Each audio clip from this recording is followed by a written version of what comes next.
नमस्कार दोस्तों, मैं देवेश शुक्ला आप सभी का स्वागत करता हूं आपके अपने यूट्यूब चैनल पर। मेरे प्यारे दोस्त, आज हम बात करने वाले हैं एमए फर्स्ट सेमेस्टर के मेरे प्यारे दोस्त हिंदी विषय के बारे में। ठीक है, किसके बारे में बात करेंगे तो एमए फर्स्ट सेमेस्टर हिंदी के बारे में और हिंदी के पेपर नंबर 2 के ऊपर हम चर्चा करने वाले हैं। ठीक है, बात करते हैं पेपर नंबर 2। तो पेपर नंबर 2 का नाम है मेरे प्यारे दोस्त आदिकालीन एवं मध्यकालीन मुक्तक काव्य। ठीक है, ये आपके पेपर नंबर 2 का नाम है। तो आप जिस किसी भी यूनिवर्सिटी से एमए कर रहे हो वहाँ का सिलेबस जरूर उठा के देख लीजिएगा कि क्या आपके पेपर नंबर 2 का नाम आदिकालीन एवं मध्यकालीन मुक्तक काव्य है या नहीं है। अगर है तो अच्छी बात है, डर के साथ तैयारी कीजिए।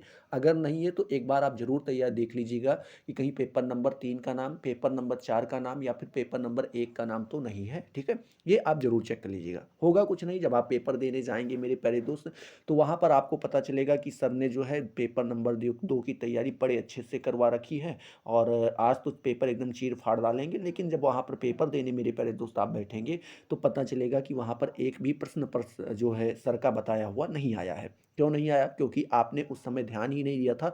सर बार बार कह रहे थे कि पेपर नंबर 2 है और पेपर नंबर 2 का नाम आदिकालीन एवं मध्यकालीन मुक्तक काव्य है, तो इसे हमें जरूर मिला लेना चाहिए था। अगर आप इस समय मिला लेंगे तो आगे चल के आपको चीज़ें दिक्कत नहीं देंगी। ठीक है, चलिए अब हम बात करते हैं इसके हम महत्वपूर्ण बहुविकल्पीय प्रश्न के ऊपर चर्चा करने वाले हैं। क्योंकि कई सारे हमारे छात्र छात्राएं हैं, ठीक है, हमारे भाई बहन हैं जो लगातार जो है क्या करते रहते हैं, कमेंट सेक्शन में आते रहते हैं और बोलते रहते हैं कि सर आप सब्जेक्टिव ही पढ़ाते हैं, ऑब्जेक्टिव का भी वीडियो लाइए। तो आपके जो ऑब्जेक्टिव वाली समस्या थी उसको मैं यहाँ पे दूर करने के लिए कराया हूँ। ठीक है, कई सारी यूनिवर्सिटीज़ ऐसी हैं जो सब्जेक्टिव के साथ ऑब्जेक्टिव देती हैं, या कई सारी यूनिवर्सिटीज़ ऐसी हैं जो केवल ऑब्जेक्टिव क्वेश्चंस ही देती हैं। ठीक है, तो बस आपको क्या करना है, इस वीडियो को शुरू से लेकर के अंत तक देखते रहना है। जो प्रश्न का जवाब आपको समझ में आए उसको कमेंट सेक्शन में जो है बताते रहना है कि सर इसका ये जवाब होगा। ठीक है, मैं आपको बाकायदा टाइम दूंगा, प्रश्न पढ़ने के बाद चारों ऑप्शन दूंगा, बस आपको वो पढ़ के क्या कर देना रहेगा मेरे प्यारे दोस्त, बता देना रहेगा। ठीक है, चलिए पहले प्रश्न की तरफ बढ़ते हैं। तो पहला प्रश्न पूछ रहा है कि सिद्धों का संबंध किससे है मेरे प्यारे दोस्त। सिद्धों का संबंध किससे है? बौद्ध मत से है मेरे प्यारे दोस्त, या नाथ पंथ से है मेरे प्यारे दोस्त, जैन मत से है, या शैव मत से है, किससे है? सिद्धों का संबंध किससे है? सिद्ध शब्द का प्रयोग जो है किस धर्म में आप कह सकते हैं या किस मत में प्रयोग किया जाता है? क्या बौद्ध मत में किया जाता है, नागपंथ में किया जाता है, जैन मत में किया जाता है, या शैव मत में किया जाता है? ऑप्शन ए, ऑप्शन बी, या फिर ऑप्शन सी, या फिर ऑप्शन डी, कौन सा सही होगा बताइए फटाफट। जी बिल्कुल, अगर किसी का जवाब जो है मेरे प्यारे दोस्त ऑप्शन ए आ रहा है कि बौद्ध मत से संबंधित है तो बिल्कुल सही जवाब है आपका मेरे प्यारे दोस्त। ये किससे? सिद्धों का जो संबंध है वो बौद्ध मत से है। ठीक है, ये आप यहाँ पे बता पाएंगे। चलिए अगला प्रश्न यहीं पर मेरे प्यारे दोस्त आपसे पूछ रहा है। क्या पूछ रहा है मेरे प्यारे दोस्त कि बौद्ध मत की महायान शाखा के साधना पक्ष में किस प्रमुख तत्व के प्रवेश से वज्रयान का उदय हुआ? मतलब बता रहे हैं बौद्ध मत की महायान शाखा के साधना के पक्ष में किस प्रमुख तत्व का प्रवेश हुआ था जहां से वज्रयान का उदय हुआ था? बताइए किसके आने से? क्या मैथुन आने से मेरे प्यारे दोस्त, या हठ योग आने से, या मूर्ति पूजा के आने से, या तांत्रिक साधना आने से? किससे जो है आपका यहाँ पे वज्रयान का उदय हुआ? बताइए। ऑप्शन आ, ऑप्शन बा, ऑप्शन सा, या फिर ऑप्शन दा, कौन सा सही होगा? ए, बी, सी, या फिर डी? हाँ, जिनका भी ऑप्शन नंबर डी आ रहा है मेरे प्यारे दोस्त की तांत्रिक साधना आने की वजह से जो है क्या हुआ, वज्रयान का उदय हुआ। जब तांत्रिक साधना जो है मेरे प्यारे दोस्त महायान शाखा के साधना पक्ष में मेरे प्यारे दोस्त यह तांत्रिक साधना वाला तत्व आया मेरे प्यारे दोस्त, तो वहीं से वज्रयान का उदय हुआ। ठीक है, इस प्रकार से आप बता पाएंगे। तीसरे प्रश्न की ओर बढ़ते हैं मेरे प्यारे दोस्त। तो तीसरा प्रश्न पूछ रहा है कि सिद्ध मत के 5 मकार कौन से हैं मेरे प्यारे दोस्त? बताइए सिद्ध मत के 5 मकार कौन से हैं? यहाँ पर अगर हम आपको ऑप्शन दें तो ऑप्शन दिया गया है मद, मोहिनी, मत्स्य, महाकाल, मुद्रा। या फिर मेरे प्यारे दोस्त ऑप्शन बा कह रहा है मद, मांस, मत्स्य, मैथुन और मुद्रा। या ऑप्शन सा आपसे बता रहा है मध, मांस, मत्स्य, महाकाल, मुद्रा। या फिर मेरे प्यारे दोस्त ऑप्शन दा बता रहा है इनमें से कोई नहीं। ठीक है, चलिए बताइए। ऑप्शन आ, ऑप्शन बा, ऑप्शन सा, या फिर ऑप्शन दा। ए, बी, सी, या फिर डी? बताइए सिद्ध मत में जो है 5 मकार कौन कौन से आते हैं? हाँ, जिनका भी जवाब मेरे प्यारे दोस्त ऑप्शन बा मतलब ऑप्शन नंबर बी आ रहा है, बिल्कुल सही जवाब है कि मद, मांस, मत्स्य, मैथुन और मुद्रा जो है मेरे प्यारे दोस्त ये आपके किस में आते हैं? सिद्ध मत में 5 मकार ये आते हैं। ठीक है, चलिए अगला प्रश्न जो है मेरे प्यारे दोस्त यहाँ पे आपसे पूछ रहा है कि सहजयान को वज्रयान की कौन सी अवस्था माना गया है। ठीक है, सहजयान को वज्रयान की कौन सी अवस्था माना गया है मेरे प्यारे दोस्त? पूर्वावस्था माना गया है, ऑप्शन ए। ऑप्शन बी बता रहा है मध्यावस्था माना गया है। ऑप्शन सी बता रहा है सिद्धावस्था माना गया है मेरे प्यारे दोस्त, या ऑप्शन डी आपका बता रहा है अपूर्ण अवस्था माना गया है। बताइए कौन सा सही होगा? ऑप्शन आ, बा, सा या फिर दा, कौन सा सही होगा? बताते रहिए, कमेंट सेक्शन में आते रहिए, ए बी सी या फिर डी, कौन सा सही होगा? हाँ, जिनका भी ऑप्शन नंबर सी आ रहा है मेरे प्यारे दोस्त की सिद्धावस्था जो है मेरे प्यारे दोस्त, सहजयान को वज्रयान की कौन सी अवस्था माना गया है, तो वो जो है मेरे प्यारे दोस्त सिद्धावस्था माना गया है। ऑप्शन नंबर सी बिल्कुल आपका सही हो जाएगा। यहाँ ऑप्शन नंबर सी जो है आपका बिल्कुल सही हो जाएगा। ठीक है, चलिए अगला प्रश्न जो है मेरे प्यारे दोस्त आपसे यहाँ पर पूछ रहा है, क्या पूछ रहा है मेरे प्यारे दोस्त की चार्य पद, क्या मेरे प्यारे दोस्त चार्य पद का संबंध किससे है? सिद्ध मत से है, नागपंथ से है, रासो साहित्य से है, या जैन मत से है? बताइए, 4 ऑप्शन दिए गए हैं। ऑप्शन ए सिद्ध मत, ऑप्शन बी नागपंथ, ऑप्शन सी रासो साहित्य, या फिर ऑप्शन डी जैन मत, किससे संबंधित है? ठीक है, चार्य पद का संबंध किससे है बताते रहिए। हाँ, बिल्कुल सही जवाब अगर आपका मेरे प्यारे दोस्त आ रहा है ऑप्शन नंबर ए या फिर आ सिद्ध मत से संबंधित है, तो बिल्कुल सही जवाब है आपका। ठीक है, चलिए अगला प्रश्न मेरे प्यारे दोस्त पूछ रहा है यहाँ पे, क्या पूछ रहा है? गुह समाज या श्री समाज का संबंध किससे है? बताइए किससे है मेरे प्यारे दोस्त? क्या सहजयान से है, या वज्रयान से है, या हीनयान से है, या महायान से है? किससे संबंधित है? ऑप्शन ए आपसे पूछ रहा है सहजयान से संबंधित है, ऑप्शन बी बता रहा है मेरे प्यारे दोस्त वज्रयान से संबंधित है, ऑप्शन सी बता रहा है हीनयान से संबंधित है, या ऑप्शन डी महायान से? बताइए कौन सा सही होगा? ए बी सी या फिर डी? हाँ, अगर आपके दिमाग में मेरे प्यारे दोस्त ऑप्शन नंबर बी आ रहा है कि वज्रयान से संबंधित है, तो बिल्कुल सही जवाब है। कौन सा? बी नंबर ऑप्शन आपका बिल्कुल सही हो जाएगा। अगला प्रश्न पूछ रहा है कि सिद्धों की तांत्रिक साधना, क्या मेरे प्यारे दोस्त सिद्धों की तांत्रिक साधना में सहयोगी स्त्री को क्या कहा जाता था? जो तांत्रिक साधना होती थी उसमें जो सहयोगी स्त्री होती थी उसको क्या कहते थे? डोमिनी के नाम से पुकारते थे, या मेरे प्यारे दोस्त भौरवी के नाम से पुकारते थे, या महामुद्रा के नाम से, या इन सभी नामों से पुकारा जाता था? बताइए क्या नाम दिया जाता था? सिद्धों की जो तांत्रिक साधना हुआ करती थी उसमें सहयोगी स्त्री को किस नाम से पुकारा जाता था? ऑप्शन ए डोमिनी के नाम से, ऑप्शन बी भौरवी के नाम से, ऑप्शन सी महामुद्रा के नाम से, या ऑप्शन डी इन तीनों नामों से पुकारा जाता था?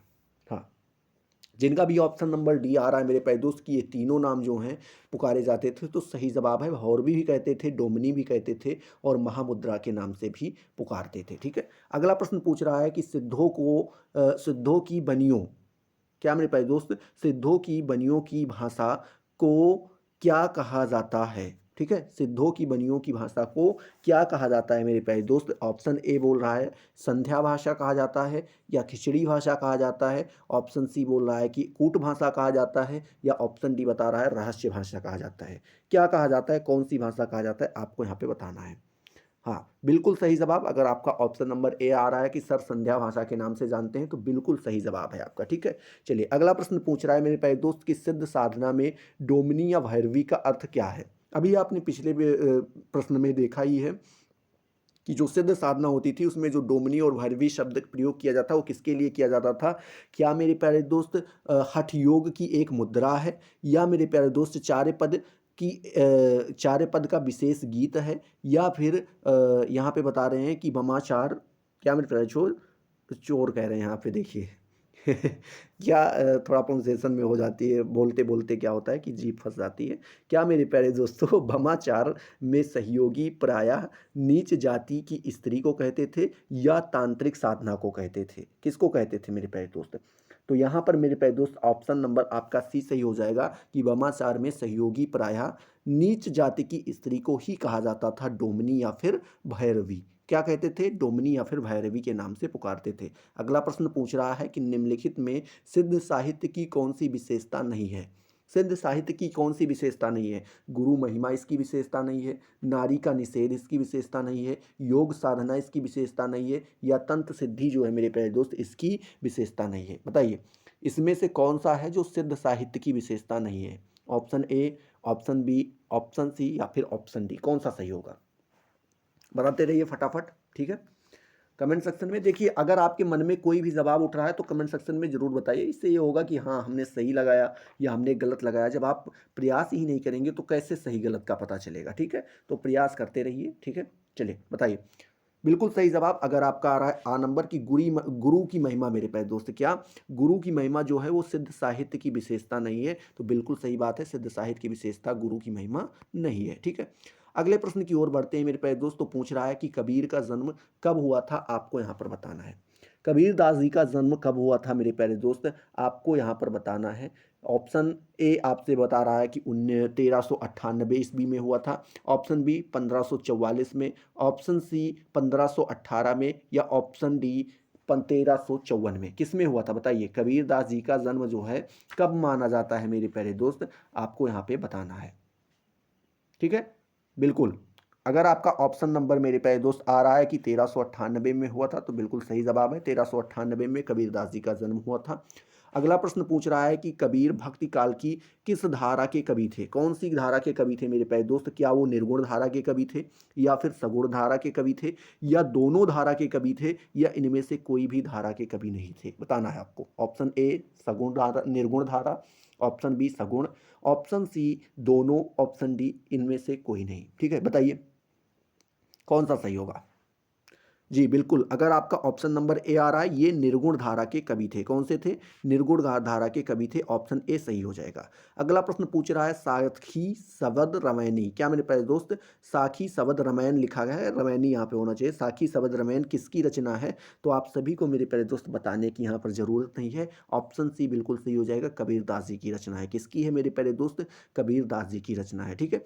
चलिए अगले प्रश्न की ओर चलते हैं। तो पूछ रहा है कबीर निर्गुण भक्ति धारा की किस शाखा के कवि थे मेरे प्यारे दोस्त? निर्गुण भक्ति धारा की किस शाखा के कवि थे? क्या ये ज्ञानाश्रयी शाखा के कवि थे, या फिर प्रेमाश्रयी शाखा के कवि थे, या प्रेम मार्गी शाखा के कवि थे, या इनमें से कोई नहीं? बताइए, चार ऑप्शन आपको दिया गया है। ऑप्शन ए ज्ञानाश्रयी, ऑप्शन दो प्रेमाश्रयी, ऑप्शन तीन जो है मेरे प्यारे दोस्त, या ऑप्शन सी कह सकते हैं प्रेम मार्गी, और ऑप्शन डी आपका जो है इनमें से कोई नहीं। कौन सा सही होगा बताइए फटाफट?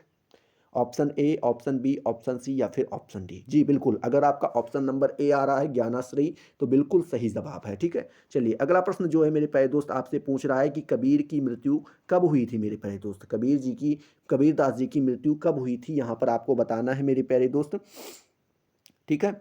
कबीर दास जी की मृत्यु कब हुई थी? क्या 1680 में हुई थी, या 540 में हुई, 1540 में हुई थी, या 1603 में हुई थी, या 1518 में हुई थी? बताना है आपको, ठीक है? कबीर दास जी की मृत्यु जो है कब हुई थी, ये आपको यहाँ पर बताना है। ऑप्शन ए 1680, ऑप्शन बी मेरे प्यारे दोस्त क्या है? ऑप्शन बी 1540, ऑप्शन सी 1603, और ऑप्शन डी जो दिया गया है मेरे प्यारे दोस्त 1518। ऑप्शन कौन सा सही होगा? ए, बी, सी, या फिर डी? बताते रहिए मेरे प्यारे दोस्त, कौन सा सही होगा?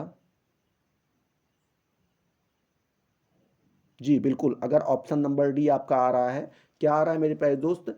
1518 ईस्वी, तो आपका बिल्कुल सही जवाब है। 1518 ईस्वी में कबीर दास जी की मृत्यु मानी जाती है, ठीक है? 1398 में कबीर दास जी काशी में जन्मे थे, आप सभी को पता है। और इनकी जो मृत्यु हुई थी मेरे प्यारे दोस्त, वो कब हुई थी? तो 1518 ईस्वी में। कुछ विद्वान मानते हैं और कुछ विद्वान नहीं भी मानते हैं, तो वो आपको यहाँ पे ध्यान में रखना है, ठीक है? चलिए अगला प्रश्न जो है यहीं पर दिया गया है मेरे प्यारे दोस्त। क्या दिया गया है कि कबीर नामक पुस्तक के लेखक कौन है? कबीर नामक पुस्तक के लेखक कौन है, आपको यहाँ पे बताना है। ऑप्शन ए दिया गया है राहुल संकृत्यान। ऑप्शन दो आपका ऑप्शन बी जो दिया गया है वो दिया गया है आचार्य हजारी प्रसाद द्विवेदी। ऑप्शन सी दिया गया है आचार्य रामचंद्र शुक्ल, और ऑप्शन डी आपका दिया गया है मेरे प्यारे दोस्त इनमें से कोई नहीं। बताइए कबीर नाम की पुस्तक के लेखक कौन है? राहुल संकृत्यान, या आचार्य हजारी प्रसाद द्विवेदी, या फिर ऑप्शन सा दिया गया है आचार्य रामचंद्र शुक्ल, या ऑप्शन द इनमें से कोई नहीं? बताइए फटाफट। जी बिल्कुल, अगर आपका बी नंबर ऑप्शन मतलब ऑप्शन नंबर बा आ रहा है कि आचार्य हजारी प्रसाद द्विवेदी जी जो थे उन्होंने कबीर नामक पुस्तक की रचना की थी, तो बिल्कुल सही जवाब है। अगला प्रश्न मेरे प्यारे दोस्त आपसे यहीं पे पूछ रहा है, कबीर को वाणी का डिक्टेटर किसने कहा था? वाणी का डिक्टेटर कबीर को किसने कहा था मेरे प्यारे दोस्त? ऑप्शन ए आचार्य हजारी प्रसाद द्विवेदी ने कहा था, ऑप्शन बी आचार्य रामचंद्र शुक्ल ने कहा है, option C doctor Shyam Sundar दास ने लिखा है, या ऑप्शन डी इनमें से किसी ने नहीं कहा है। बताइए किसने कहा था कबीर को वाणी का डिक्टेटर? वाणी का डिक्टेटर किसने कहा था कबीर को? Option A Acharya Hazari Prasad Dwivedi, option बा आचार्य रामचंद्र शुक्ल, ऑप्शन सा डॉक्टर श्याम सुंदर दास, ऑप्शन दा इनमें से कोई नहीं। बताते रहिए।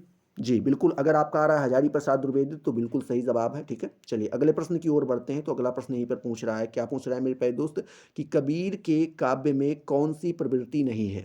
क्या मेरे प्यारे दोस्त, कबीर के काव्य में कौन सी प्रवृत्ति आपको नहीं देखने को मिलती? क्या निर्गुण उपासना नहीं देखने को मिलती, या प्रपति भाव नहीं देखने को मिलता, या नाम पूजा नहीं देखने को मिलता, या जाति के प्रति आस्था देखने को नहीं मिलती? बताइए ऑप्शन कौन सा सही होगा? Most important question. कबीर के काव्य में कौन सी प्रवृत्ति नहीं देखने को मिलती? प्रकृति भाव नहीं देखने को मिलता, नाम पूजा नहीं देखने को मिलता, निर्गुणोपासना नहीं देखने को मिलता, या जाति के प्रति आस्था नहीं देखने को मिलती? बताइए ऑप्शन कौन सा आपका सही होगा? ठीक है, बताइए ए, ऑप्शन बी, ऑप्शन सी, या ऑप्शन डी? ठीक है, चलिए इसमें मेरे प्यारे दोस्त आपको मैं यहाँ पे बता दूं तो ये जो है निर्गुणोपासना इसमें पाई जाती है, प्रपति भाव भी पाया जाता है मेरे प्यारे दोस्त, और साथ ही साथ नाम पूजा और जाति के प्रति आस्था, इन दोनों में से कोई एक ऑप्शन सही होगा। तो इसमें से मेरे हिसाब से अगर देखा जाए तो नाम पूजा के ऊपर ये बहुत कम वो देते हैं, ये आपका ऑप्शन बी सही होगा। कन्फर्म नहीं है लेकिन आप देख लीजिएगा जो है, या जाति के प्रति आस्था थोड़ा बहुत तो इनको देखने को मिलते हैं, या ये सही होगा। दोनों में से कोई एक ऑप्शन सही है, लेकिन मेरे हिसाब से यहाँ पर ये सही होगा। ठीक है, चलिए अगले प्रश्न की ओर चलते हैं मेरे प्यारे दोस्तों। अगला प्रश्न आपसे पूछ रहा है कि बीजक की रचनाओं का संकलन किया, बीजक की रचनाओं का संकलन कहाँ किसने किया मेरे प्यारे दोस्त? सुंदर दास ने किया है, ऑप्शन ए। ऑप्शन बी जो दिया गया है वो दिया गया धर्मदास ने किया है, ऑप्शन सी अर्जुन देव ने किया है मेरे प्यारे दोस्त, या ऑप्शन डी लाल दास ने किया है? किसने किया है ये आपको यहाँ पे बताना है। ठीक है, बीजक की रचनाओं का संकलन किसने किया है? तो ऑप्शन नंबर बी अगर आपका आ रहा है कि धर्मदास जी ने किया है तो बिल्कुल सही जवाब है। अगले प्रश्न की ओर चलते हैं। तो पूछा गया है कि बीजक में क्या संकलित नहीं है? क्या साखी संकलित नहीं है, या फिर मेरे पास दो शब्द नहीं है, या रामायण नहीं है, या आपकी जापूजी नहीं है? ठीक है, बताइए क्या नहीं है? तो साखी शब्द रामायणी जो है ये तीनों बीजक के ही बीजक में ही संकलित है मेरे प्यारे दोस्त। बस इसमें जो जापूजी है मेरे प्यारे दोस्त ये इसका संकलन नहीं है। यहाँ पे आप ये ऑप्शन नंबर डी लगा देंगे। ठीक है, चलिए अगले प्रश्न की ओर चलते हैं। तो अगला प्रश्न पूछ रहा है कि कबीर कथन में उपलब्ध कुंडलिनी योग के शब्द किसके प्रभाव से ग्रहित हैं? मतलब कह रहे हैं कबीर कथन में जो है जो उपलब्ध है कुंडलिनी योग के शब्द जो है मेरे प्यारे दोस्त वो किसके प्रभाव से ग्रहित हैं? क्या सिद्ध संप्रदाय से जो है सिद्ध संप्रदाय का प्रभाव रहा है, या नाथ का रहा है, या बौद्ध धर्म का रहा है, या वेदांत योग का रहा है? किसका रहा है मेरे प्यारे दोस्त इसके ऊपर? बताइए option A, option B, option C, या फिर ऑप्शन डी? जी बिल्कुल, अगर आपका ऑप्शन नंबर बा आ रहा है कि नाथ पंथ का जो है मेरे प्यारे दोस्त इस पर प्रभाव रहा है तो बिल्कुल सही जवाब है। अगला प्रश्न मेरे प्यारे दोस्त आपसे पूछ रहा है कि कबीर के गुरु का क्या नाम था? कबीर के गुरु का क्या नाम था? क्या कबीर के गुरु का नाम रैदास था, या रामानुजाचार्य था, या रामानंद जी था, या संत प्रेमानंद जी था? बताइए कौन था? कबीर दास के गुरु कौन थे? Option A Raidas ji, option B Ramanujacharya, option C Ramanand, और ऑप्शन डी संत प्रेमानंद? बताइए।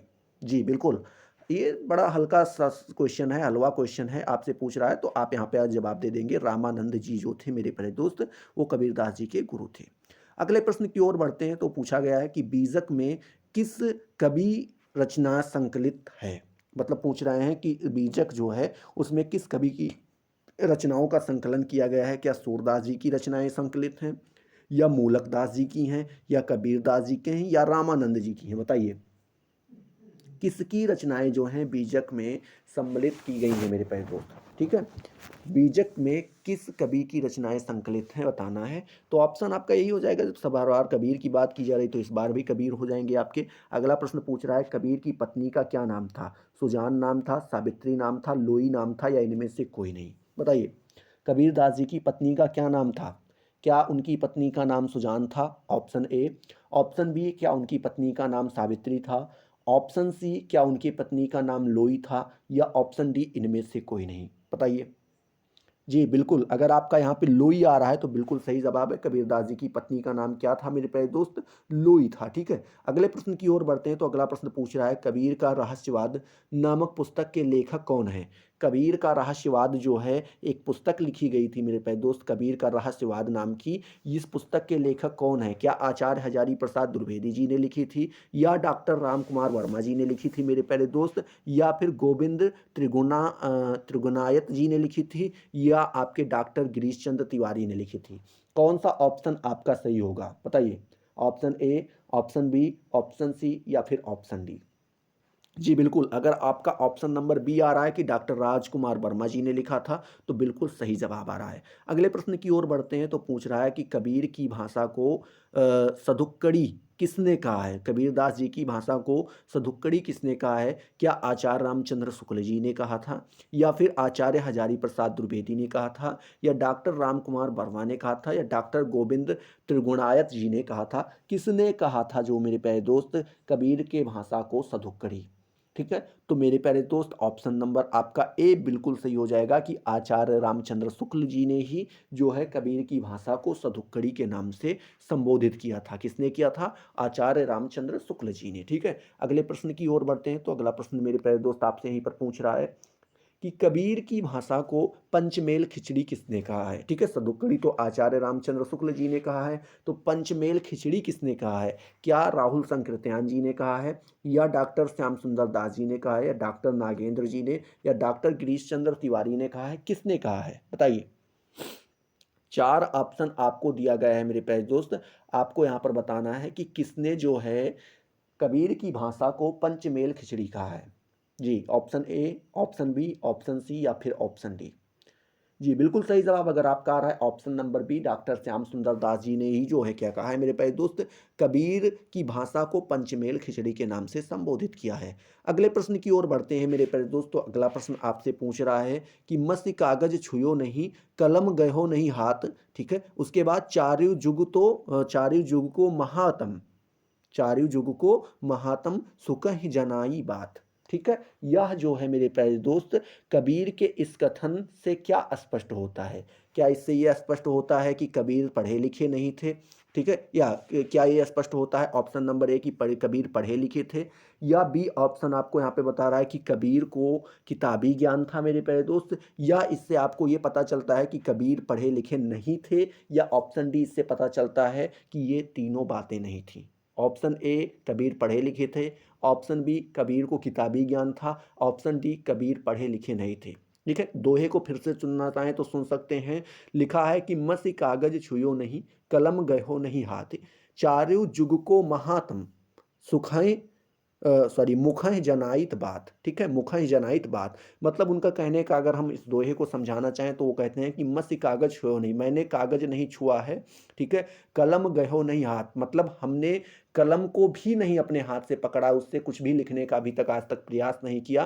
फिर कह रहे हैं चारों युग को महात्म मतलब चारों युग में जो महात्म है, मतलब आप कह सकते हैं जो मेन बातें हैं, जो सभी के लिए उपयोगी हैं मेरे प्यारे दोस्त बातें, वही कहते हैं कि मुख ही जनाइत बात, अपने मुख के द्वारा ही हम सभी को बता रहे हैं, सभी तक पहुंचा रहे हैं। तो इससे क्या अर्थ निकलता है? तो बिल्कुल सही जवाब आपका अब तो आ गया होगा कि ऑप्शन नंबर सा है। कबीर जी जो थे मेरे प्यारे दोस्त, कबीर दास जी, वो पढ़े लिखे नहीं थे। क्या थे? वो पढ़े लिखे नहीं थे। ऑप्शन नंबर सी आपका बिल्कुल सही हो जाएगा। ठीक है, चलिए अगले प्रश्न की ओर चलते हैं मेरे प्यारे दोस्तों। अगला प्रश्न पूछा गया है कि नारी की झाई पड़त अंधा होत भुजंग किसने कहा है? मतलब यहाँ पे एक आपको लाइन दी गई है। क्या दिया गया है कि नारी की छाई पड़त अंधा होत भुजंग किसने कहा है? क्या यह तुलसीदास जी ने कहा है, या कबीरदास जी ने कहा है, या सुंदर जी दास जी ने कहा है, या रैदास ने कहा है? किसने कहा है बताइए। नारी की झाई पड़त, अंधा होत भुजंगा, अंधा होत भुजंगा। बताइए, इसका ऑप्शन नंबर बी बिल्कुल सही हो जाएगा। कबीर दास जी ने जो है इस पंक्ति को कहा है। ठीक है, अगली पंक्ति मेरे प्यारे दोस्त आपको यहाँ पे दी गई है। क्या दी गई है कि पाहन पूजे हर मिले तो मैं पूजू पहाड़। क्या? पाहन पूजे हर मिले तो मैं पूजू पहाड़, ताते यह चकिया भली पी सिखाए संसार। कबीर का यह दोहा संत काव्य। क्या मेरे प्यारे दोस्त, कबीर का जो ये दोहा है ये संत काव्य की किस प्रवृत्ति का संकेत कर रहा है? किस प्रवृत्ति का संकेत कर रहा है? ऑप्शन ए यहाँ पर दिया गया है, ऑप्शन आ दिया गया है निर्गुणों उपासना की दिया गया है, या ऑप्शन बा एकेश्वरवाद को बता रहा है, या ऑप्शन सा मूर्ति पूजा का विरोध कर रहा है, या ऑप्शन दा धार्मिक आडंबर का विरोध कर रहा है। बताइए कौन सा ऑप्शन आपका यहाँ पर सही होगा? ठीक है, ऑप्शन आपका कौन सा सही होगा? क्या हुए मेरे प्यारे दोस्त, निर्गुण उपासना बता रहे हैं। निर्गुण उपासना मतलब मेरे प्यारे दोस्त आप समझ सकते हैं कि जिसमें ईश्वर का मतलब ही मान लिया जाता है कि उनका कोई स्वरूप नहीं होता है, बस एक शक्ति है जो संचालित कर रही है। एकेश्वरवाद अगर आप बृहद रूप से पढ़ेंगे, चूंकि ये दर्शन का विषय है, जब दर्शन में आप पढ़ते हैं तो वहाँ पे एकेश्वरवाद, बहु ईश्वरवाद, इस तरीके से कई सारी चीज़ें आपको वहाँ पर देखने को मिलती हैं। तो वहाँ पर बात करें तो जो लास्ट चरण होता है ईश्वर को मानने का, जो आखिरी चरण होता है वो एकेश्वरवाद ही होता है। पहले तो आप मानेंगे कि बहुत सारे भगवान हैं, फिर लास्ट में मानेंगे वो भगवान भी किसी एक शक्ति से ही निकले हैं, उसी शक्ति को आप मानने लगेंगे, वही आपका एकेश्वरवाद। मूर्ति पूजा का विरोध कर रहे हैं इसमें, या धार्मिक आडंबर का विरोध कर रहे हैं? किसका विरोध कर रहे हैं? तो मेरे प्यारे दोस्त ऑप्शन आपका सा सही हो जाएगा, ऑप्शन सी सही हो जाएगा कि वो मूर्ति पूजा का विरोध कर रहे हैं। सीधी सी बात, यहाँ पे कह रहे हैं कि पाहन पूजे हरि मिले। अगर पत्थर पूजने से जो है भगवान मिलते हो तो मैं पहाड़ पूजदा हूँ, मैं पूजूं पहाड़। ताते यह चाकी भली, मतलब कह रहे हैं उससे तो ये चकिया, जो चकिया होता है ना गेहूं पीसने वाली, आपने देखा है नहीं देखा है, गांव वगैरह में होता है। अगर देख रखा है अच्छी बात, नहीं देख रखा है तो कोई बात नहीं है। एक चकिया होती है जिससे गेहूं वगैरह पीसा जाता है। तो वही कहते हैं पीस खाए संसार, वो चकिया उससे अच्छी है जिससे संसार पूरा क्या करता है मेरे प्यारे दोस्त, गेहूं पीस पीस कर खाता है। वही यहाँ पर ये बताने का प्रयास कर रहे हैं। ठीक है, चलिए अगले प्रश्न की ओर बढ़ते हैं। तो बताया गया है कबीर किस शासक के समकालीन थे? मतलब कौन से शासक के समकालीन थे? क्या वे अकबर के समकालीन थे, या सिकंदर लोदी के समकालीन थे, या जहांगीर के समकालीन थे, या शेर शाह सूरी के समकालीन थे? बताइए कबीर दास जी किस शासक के समकालीन थे? ऑप्शन ए आपका यहाँ पर दिया गया है मेरे प्यारे दोस्त, अकबर के समकालीन थे। ऑप्शन बी दिया गया है सिकंदर लोदी, ऑप्शन सी जहांगीर, या फिर शेरशाह सूरी, ऑप्शन डी। बताइए जी बिल्कुल, अगर आपका ऑप्शन नंबर बी आ रहा है सिकंदर लोदी के समकालीन थे तो बिल्कुल सही जवाब है। अगला प्रश्न पूछ रहा है कि कबीर जी का जो है जन्म कहाँ हुआ था मेरे प्यारे दोस्त? तो अभी कुछ देर पहले बताया कि उनका जन्म जो है कहाँ पर हुआ था, काशी में हुआ था। ठीक है, अगला प्रश्न पूछ रहे हैं कि कबीर की कहाँ हुई? क्या मेरे प्यारे दोस्त, मृत्यु के बारे में पूछ रहा है। यहाँ पर मृत्यु लिखना भूल गए तो पूछ रहे कबीर की मृत्यु कहाँ हुई थी? तो कबीर जी की मृत्यु जो है वो मगहर में हुई थी। कहाँ हुई थी? मगहर में हुई थी। ठीक है, अगले प्रश्न की ओर बढ़ते हैं। तो अगला प्रश्न मेरे प्यारे दोस्त आपसे पूछ रहा है कि कबीर का पालन पोषण किसने किया था? क्या ब्राह्मण दंपत्ति ने किया था, या दंपत्ति ने किया था, या जुलाहा दंपत्ति ने किया था, या ईसाई दंपत्ति ने किया था? किसने किया था कबीर दास जी का जो है पालन पोषण किसने किया था? क्या ब्राह्मण दंपत्ति ने किया था? दंपत्ति का मतलब पति पत्नी होता है, ये ध्यान रखिएगा। क्या ब्राह्मण दंपत्ति ने किया था, या दंपत्ति ने किया था, या जुलाहा दंपत्ति ने किया था, या ईसाई दंपत्ति ने किया था? तो शुरू से ही कक्षा 8 से आप पढ़ते आ रहे हैं कि कबीर दास जी का जो पालन पोषण किया था किसने किया था मेरे प्यारे दोस्त? तो वो जुलाहा दंपत्ति ने किया था। जुलाहा जो कपड़ा वगैरह बेचते हैं उन्हीं को जुलाहा कहते हैं। ठीक है, उन्होंने ही किया था।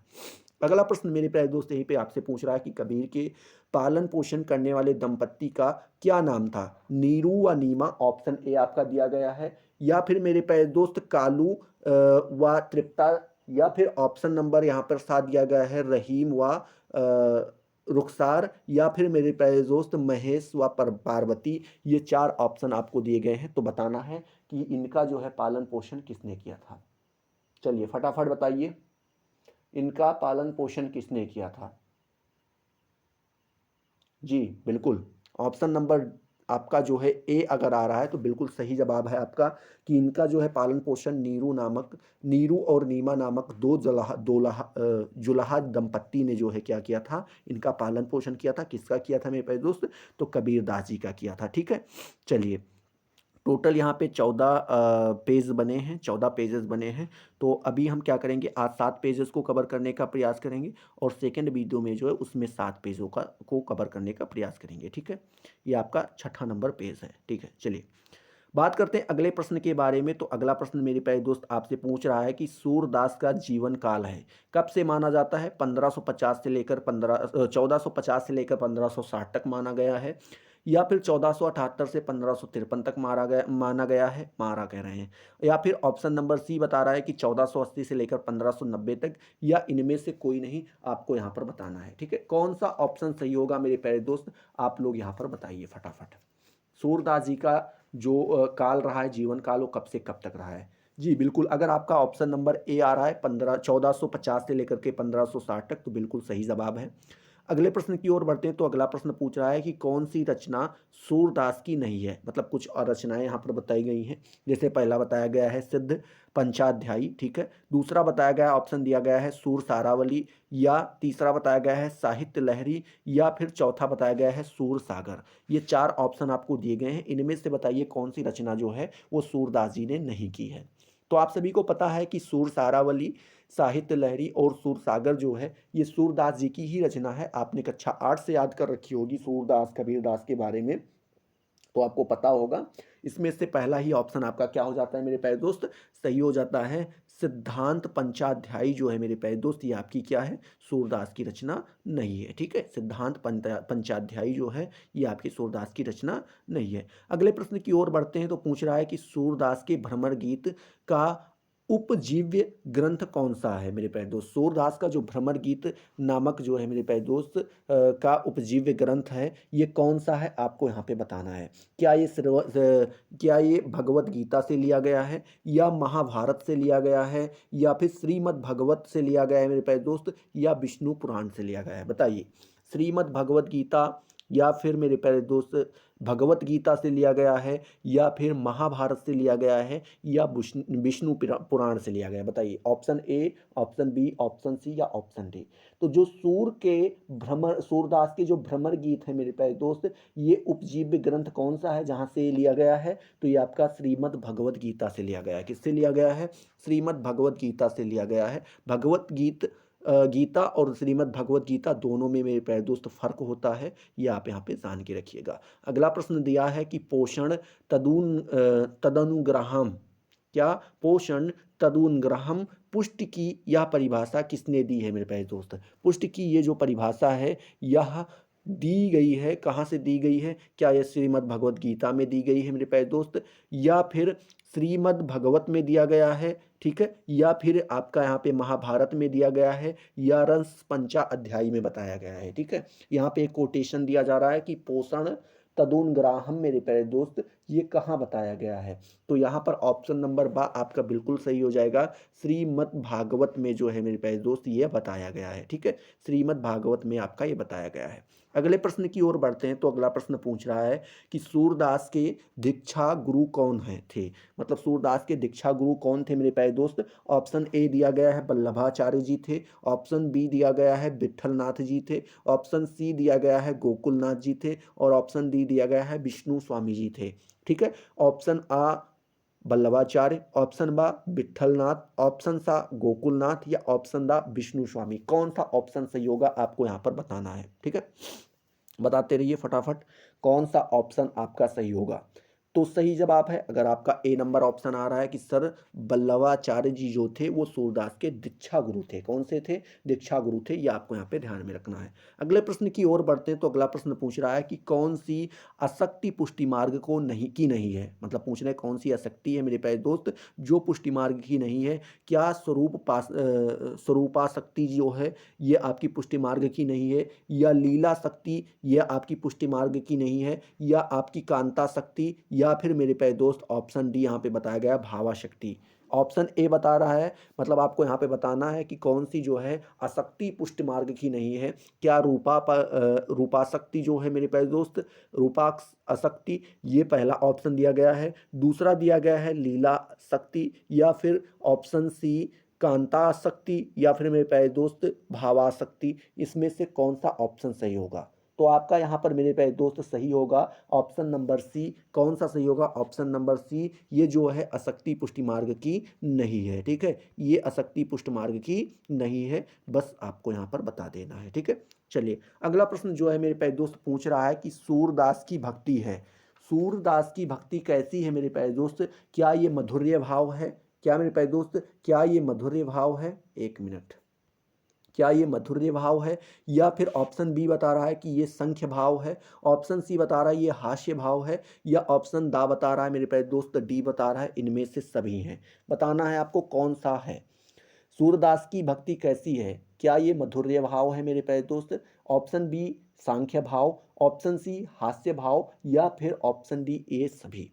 तो आपका सही जवाब हो जाएगा ऑप्शन बी, ये संख्य भाव है। कैसी है मेरे प्यारे दोस्त? सूरदास की भक्ति जो है वो संख्य भाव है। ऑप्शन कह रहे हैं। अगला प्रश्न आपसे पूछ रहा है सूरदास की किस रचना में रीत निरूपण है? क्या मेरे प्यारे दोस्त सूरदास की कौन सी ऐसी रचना है जिसमें रीति निरूपण है? क्या करुण रस में की करुण रस है मेरे प्यारे दोस्त, ये वात्सल्य रस है, श्रृंगार रस है, या वीर रस है? सूरदास की रचना में कौन सी रीति का निरूपण है? कौन सा रस जो है आप कह सकते हैं प्रधान है? क्या करुण रस उनके उनके उसमें ज़्यादा है, या वात्सल्य रस है, या श्रृंगार रस है, या वीर रस है? आपको यहाँ पे बताना है। तो सही जवाब आपका हो जाएगा मेरे प्यारे दोस्त सूरदास में जो है श्रृंगार रस की जो है सी रीति का निरूपण है, ठीक है। चलिए अगला प्रश्न पूछ रहा है कि अष्टाछाप के कवियों में सम्मिलित नहीं है। अष्टाछाप के कवियों में कौन सम्मिलित नहीं है? क्या नंददास जी जो हैं अष्टाछाप कवियों में सम्मिलित नहीं है, या छीत स्वामी जी जो हैं ये आपके अष्टछाप जो है कवियों में सम्मिलित नहीं है, या चतुर्भुज दास जो हैं ये आपके अष्टछाप कवियों में सम्मिलित नहीं है, या अग्रदास ये आपके अष्टछाप कवियों में नहीं है? बताना है आपको। Option A, option B, option C, या फिर ऑप्शन डी। बताइए। तो ऑप्शन नंबर डी आपका बिल्कुल सही हो जाएगा। अग्रदास जी जो है मेरे प्यारे दोस्त ये आपके अष्टछाप कवियों में नहीं आते हैं। अगला प्रश्न पूछा जा रहा है मेरे प्यारे दोस्त कि सूर के भ्रमर गीत में जितनी सहृदयता एवं भावुकता है उतनी चतुरता एवं वादिकता भी है, ठीक है। यह कथन किस आलोचक ने कहा है? यह कथन बताना है कि कौन से आलोचक ने कहा है। क्या यह कथन जो है प्रभु दयाल ने कहा है मेरे प्यारे दोस्त? ऑप्शन बी बताया गया है। क्या ये ऑप्शन जो है ऑप्शन कह रहे हैं, क्या ये कथन जो है ब्रजेश्वर शर्मा ने कहा है, या फिर मेरे प्यारे दोस्त ऑप्शन सी बताया गया आचार्य रामचंद्र शुक्ल जी का है, या हरवंश लाल शर्मा का है? बताइए कौन सा ऑप्शन सही होगा आपका। Option A, option B, option C, या ऑप्शन डी। किसने कहा है सूर के भ्रमर गीत में जितनी साहृदयता एवं भावुकता है उतनी चतुरता एवं वादिग्धता भी है, ठीक है। यह कथन किसका है? तो सही जवाब आपका हो जाएगा मेरे प्यारे दोस्त आचार्य रामचंद्र शुक्ल जी। ऑप्शन सा या सी सही हो जाएगा। ये किसने कहा था? आचार्य रामचंद्र शुक्ल ने कहा था। अगले प्रश्न की ओर बढ़ते हैं। तो पूछ रहा है मेरे प्यारे दोस्त, क्या पूछ रहा है कि निम्न में से सूरदास को किस नाम से पुकारा जाता है? क्या उनको पुष्टि मार्ग का जहाज कहा जाता है, या जीवनो उत्सव का कवि कहा जाता है, या खंजनन खंजनयन कहा जाता है, या उक्त सभी कहा जाता है? कौन से नाम से जो है सूरदास जी को पुकारा जाता है? क्या उनको पुष्टि मार्ग का जहाज कहा जाता है? Option A. ऑप्शन बी आपका पूछ बता रहा है कि जीवनो उत्सव, क्या जीवन उत्सव का कवि कहा जाता है, कवित कहा जाता है, या खंजन नयन के नाम से पुकारा जाता है, या ये तीनों नाम जो हैं सूरदास जी के ही हैं? जी बिल्कुल सही जवाब अगर आपका ऑप्शन नंबर डी आ रहा है कि ये तीनों नाम जो हैं वो सूरदास जी के ही हैं, ठीक है। अगले प्रश्न की ओर बढ़ते हैं मेरे प्यारे दोस्तों। अगला प्रश्न आपसे पूछ रहा है, क्या पूछ रहा है कि आचार्य रामचंद्र शुक्ल ने सूरदास जी को क्या नाम प्रदान किया? क्या नाम प्रदान किया था आचार्य रामचंद्र शुक्ल जी ने जो है सूरदास को किस नाम से पुकारा? इस प्रकार से भी बता सकते हैं। तो उन्होंने क्या पुष्टि मार्ग का जहाज कहा था उन्हें, या जीवनो उत्सव का कवि कहा था मेरे प्यारे दोस्त, या खंजन नयन कहा था, या वात्सल्य सम्राट कहा था? क्या कहा था आचार्य रामचंद्र शुक्ल जी ने? तो आचार्य रामचंद्र शुक्ल जी ने जो है मेरे प्यारे दोस्त ऑप्शन नंबर बी सही हो जाएगा। उन्होंने जो है सूरदास जी को जीवनोत्सव का कवि कहा था। किसका था? जीवनोत्सव का सब कवि कहा था, ठीक है। चलिए अगला प्रश्न जो है पूछ रहा है आपसे, क्या पूछ रहा है मेरे प्यारे दोस्त कि पुष्टि मार्ग को जहाज जाता है, पुष्टि मार्ग को जहाज जाता है, सो जाको कुछ लेना हो सो ले हो। ठीक है, यह कथन किसका है आपको यहाँ पे बताना है। बताते हैं कि इस पुष्टि मार्ग को एक जहाज जाता है और जिसको जो कुछ लेना हो वहाँ पर जाके ले सकता है। यह कथन किसका है? वल्लभाचार्य जी का है, गोस्वामी विट्ठल नाथ का है, नंददास जी का है या नाभादास जी का है? किसका है बताइए। ऑप्शन आपके यहाँ पे ए बी सी और डी तीनों दिए गए हैं। ठीक है, आपको बताना है यहाँ पर। अगला प्रश्न जो है आपसे पूछ रहा है कि सूरदास की भक्ति पद्धति का मेरुदंड जो है मेरे प्यारे दोस्त पुष्टि मार्गी है, युक्त कथन के प्रतिपादक कौन है? मतलब यह किसने कहा है कि जो सूरदास की भक्ति पद्धति है मेरे प्यारे दोस्त, इसका मेरुदंड जो है पुष्टि मार्ग ही है, यह आपको बताना है। किसने कहा है? ऑप्शन ए आपका दिया गया है आचार्य रामचंद्र शुक्ल ने कहा है। ऑप्शन बी दिया गया है मेरे प्यारे दोस्त डॉक्टर नागेंद्र जी ने कहा है। ऑप्शन सी दिया गया है आचार्य हजारी प्रसाद जी ने कहा है, या ऑप्शन डी दिया गया है डॉक्टर राजकुमार वर्मा ने कहा है। किसने कहा है बताइए फटाफट। जी बिल्कुल, अगर आपका ऑप्शन नंबर ए आ रहा है कि सर ऑप्शन नंबर ए सही होगा, सूरदास की भक्ति पद्धति को मेरुदंड पुष्ट मार्ग ही है।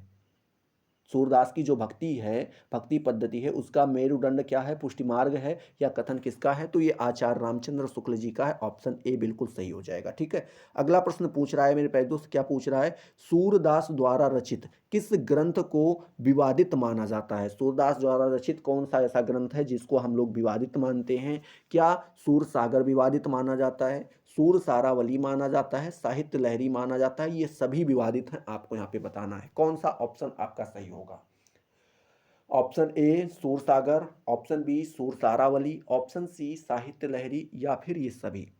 जी बिल्कुल, अगर आपका ऑप्शन नंबर बा आ रहा है मेरे प्यारे दोस्त तो सूर सारावली, तो ये बिल्कुल सही हो जाएगा।